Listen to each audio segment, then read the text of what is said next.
In the old days, before roads split the forest and before churches stood taller than shrines, there was a village called Ayanfe, resting on the back of red earth and surrounded by Iroko trees older than memory. In Ayanfe lived a woman named Moronkeji. She was not famous for beauty. She was not famous for wealth. She was famous because children followed her like ants follow sugar. When she walked, a child clung to her wrapper. When she sat, another climbed her back. When she slept, babies breathed on both sides of her body. By the time Moronkeji turned 38, she had 15 living children, and still her womb was not tired. The village women whispered that her womb had no door. She gives birth like the earth produces grass, they said. She is not normal. She must have eaten something she shouldn't have eaten. Moronkeji heard them, but she said nothing. Her husband, Sola, once beat his chest proudly. A man is known by his children. He used to say, "My name will not die." But pride is like palm wine, sweet at first, sour later. Food became scarce. The children grew faster than the harvest. The house could not contain the noise, the hunger, the sickness. One evening, as the moon sat low like a listening ear, Moronkeji felt the familiar sickness again. She knew. She placed her hand on her belly and whispered, "Not again." When she told Sola, his spirit broke. "Moronkeji," he said quietly, "are you trying to finish me?" She cried. He shouted. The children listened. That night, the wind carried their argument to the ears of the ancestors, and the village began to watch them closely.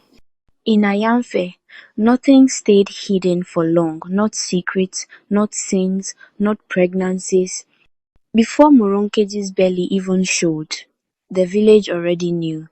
At the stream, women paused mid-wash.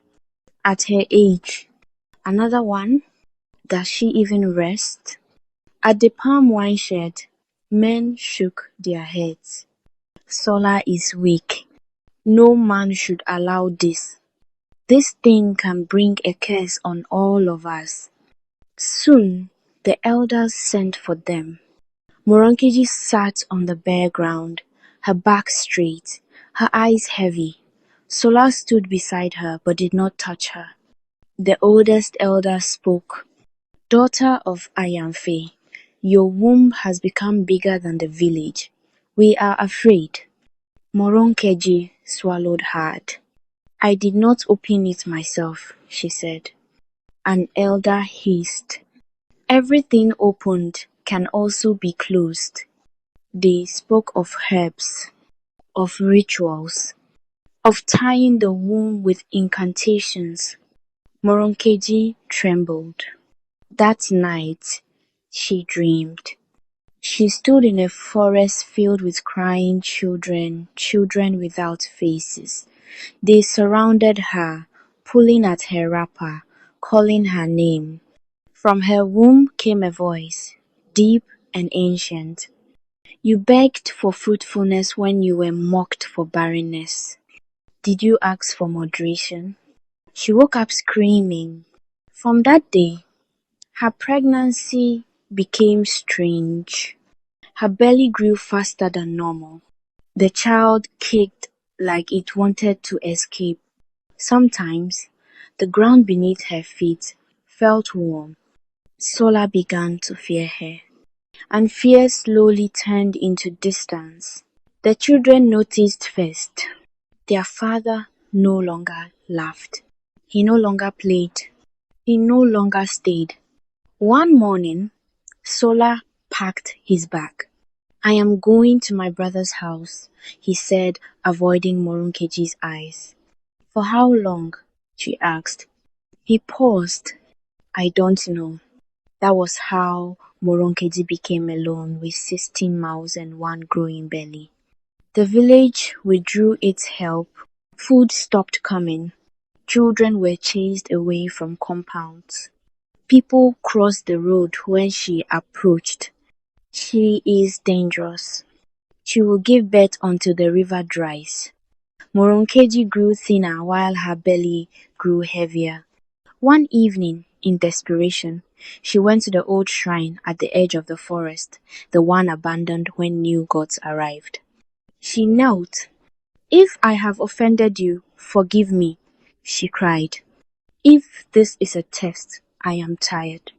The shrine was silent. But as she turned to leave, a voice whispered, the last fruit seals the basket. She did not understand. The night labor started. The sky split open. Thunder shook the roofs. Rain fell like storms. Women who came to help ran away after her first scream. Morankeji labored alone. She screamed until her ancestors heard her.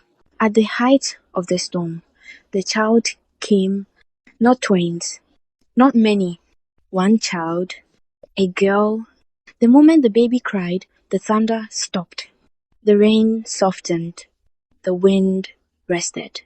The baby looked around with eyes too wise for a newborn.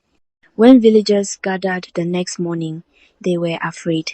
The child did not cry unnecessarily. She slept peacefully. She watched people like she understood them. And something else happened. Moronkiji did not conceive again.